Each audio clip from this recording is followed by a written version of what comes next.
பாசிப்பருப்புல செய்யற இந்த பருப்பு கறி திவ்யமா இருக்குங்க. சாதத்துல பிசைஞ்சு கூட கொஞ்சம் சம்மந்தி வச்சு சாப்பிட்டா ஆஹா சொல்லவே முடியாதுங்க. அண்ட் இந்த பருப்பு கறி எந்த ஒரு ஃபேமஸ்னா சொல்லவே மாட்டேங்க. உடனே 100 பேர் வரிஞ்சு கட்டிட்டு கமெண்ட்ஸ்ல வந்துடுறீங்க. நீங்களே எந்த ஊர்னு சொல்லிடுங்க.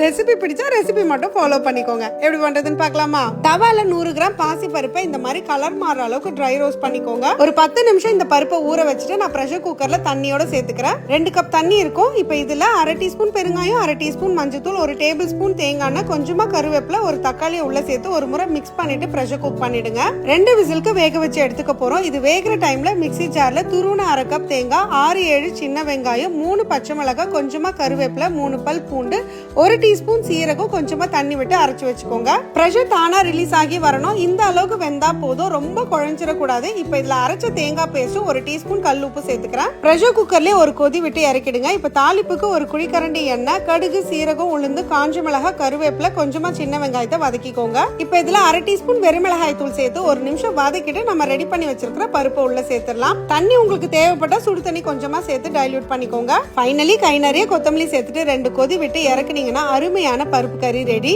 சோ கண்டிப்பா எல்லாரும் ட்ரை பண்ணுங்க. ஆனா ட்ரை பண்ணும்போது மறக்காம ஸ்டவ்வோடு சமைக்கும் போது கொஞ்சம் லவ்வோடு சமைச்சீங்கன்னா சுமாரா இருக்கிற சமையல் கூட சூப்பரா இருக்கும். எப்படி